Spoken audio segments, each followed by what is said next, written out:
Welcome to another video, guys. I'm Kris O Five, and today we'll be looking at the top Hearthstone meta decks for September.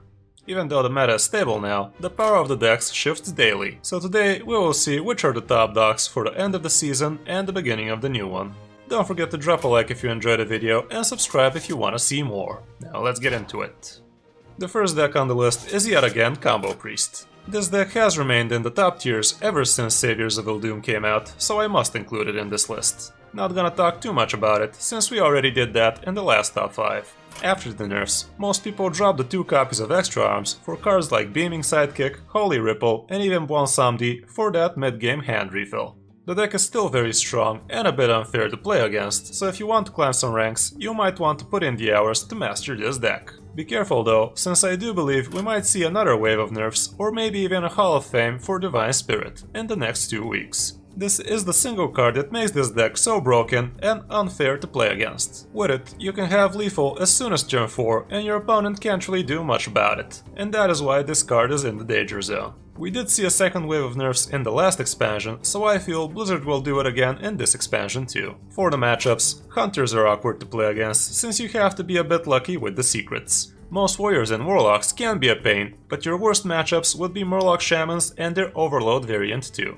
Their Tog Spins really make it hard for you to stick your tall dudes, and their early game constant pressure ain't no picnic either. The Mulligan stays the same as last time. Clerics, Light Wardens and injured Tolvirs are always a keep. If you're against aggro, keeping Pyromancer is crucial as well. If you already have a minion or 2, keeping Power Word Shield is also good. And if you are second, you might even keep Ammit. Overall, the deck is pretty solid, so if you have a few thousand dust laying around, you might want to play it while you still can. Next is the deck I used to climb to Legend this month, Highlander Paladin. It's a really fun deck to play, but it's hella expensive. It runs a lot of niche legendaries and a lot of safecraft legendaries as well, so if you have most of the cards, you might want to try this out and have a lot of fun.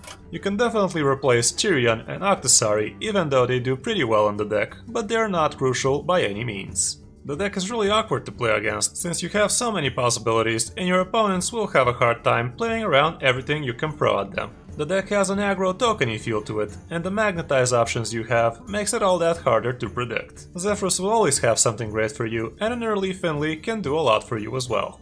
You don't really have counters with this deck, but Quest Shamans, most mages and priests won't be that good for you. Combo Priest isn't that hard for you if you curve out nicely, and if you manage to play around the MC techs of Quest Shamans, you should be good as well. As for mages, you won't see too many of those anyway, so it doesn't even matter. The mulligan is quite simple. Keep Zephrys and Finley and a good 1-drop.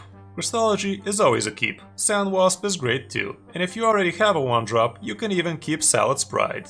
If you're against aggro, keeping Carpet might also help you out if you already have a curve.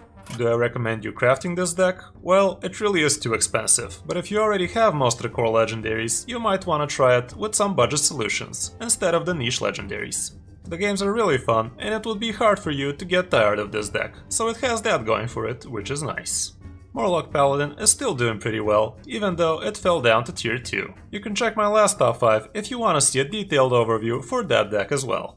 Next, let's talk about another Highlander deck, Highlander Warrior. We talked about Aggro Warrior on the last one, and it's still doing pretty good on ladder. In Highlander Warrior, we have the core cards of Aggro Warrior, but we also have the benefit of Zephrys as well. The handicap of running 30 different cards is not that much of a handicap in this deck, since you have so many great cards to choose from, and Zephrys really makes it worth it. Again, this is a really expensive deck with a lot of niche legendaries, but if you have them, you might want to give this one a go. If you don't, you might just want to go with Aggro Warrior for half the price. With Highlander Warrior, you have a lot of nutty synergies, and you can almost OTK your opponents with a buffed out double Leroy at 10 mana. Your only really bad matchup is Control Warrior, and Bomb Warrior isn't that great for your Zephrys either.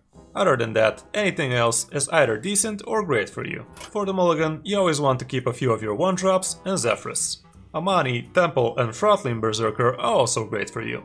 Live Wireless also gives you good early value as well. Think about good synergies with Cruel Taskmaster and Mercenary, and mulligan accordingly.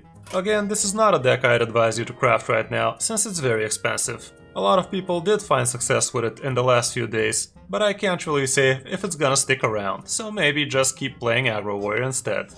Moving down to yet another Highlander deck, Highlander Hunter. This one has been in the top tiers of Saviors of Doom before the expansion even hit. Hunter has so many great cards to begin with, and Zephrys and Bran make it all that better. The deck is really consistent and safe to craft by any means. Again, the deck is really expensive, but it has proven to be a reliable way to climb, so if you can afford it, do craft away. Most of the legendaries are a safe craft anyway, and if you craft it, you will have access to Secret Hunter, which is also a top tier deck right now. Quest and Murloc Paladin and Token Druid are your only really bad matchups, but anything else is decent or great for you. It really comes down to how well you play your secrets and how well your opponent plays around them. For the Mulligan, you always keep Secret Keeper and Zephrys. A Rat Trap and a Snake Trap are great early game secrets, and keeping Springpaw, Desert Spear and Sunreaver Spy are good as well. All in all, Highlander Hunter is a great deck, but if you're lacking most of the legendaries, you can play Secret Hunter for a fraction of the cost. I will leave a code for it as well in the description below. And the last deck on this list is a new version of Murloc Shaman. I talked about Murloc Shaman in my last video, and that list is doing still pretty well, but this version has some interesting twists in it for a more powerful mid-game. We have 2 Mogu Flesh Shapers with 2 mutates for some RNG and a Siamat for more mid-game. Protecting your board is important with this deck, and including some rush dudes really help you do that. The matchups are quite polarized, and Warrior, Mage and Rogue are at the top of your naughty list. The good news is you're very favored against the popular matchups, so you should have no problem climbing with this deck. The Mulligan doesn't really change much from the regular Murloc Shaman. You always want your Tidecallers, Underbelly Anglers and Murmies. Keeping Mogu is also pretty good if you feel the board is gonna go wide. And against Priests, keeping Toxfin is a must. You want to curve out nicely, so if you already have a 1-drop, keeping 2 drops and 3 drops is not bad as well. The deck is pretty strong, and it runs great legendaries too, so if you want to climb some ranks and not break the bank, then Murloc Shaman is a great option for you. Other decks worth mentioning would be Quest and Mech Hunter, Highlander and Zoo Warlock, Mech Paladin, and Quest Druid and Shaman. You can definitely hit Legend with those if you put in the time to master them, so if you have any of those, you should be able to climb. So that's it for this video, guys. I hope this helps you find your deck for climbing ranks in the next few weeks. A subscribe and a like are always appreciated. Thanks for watching, I'm Kris O Five, and I'll see you in my next video.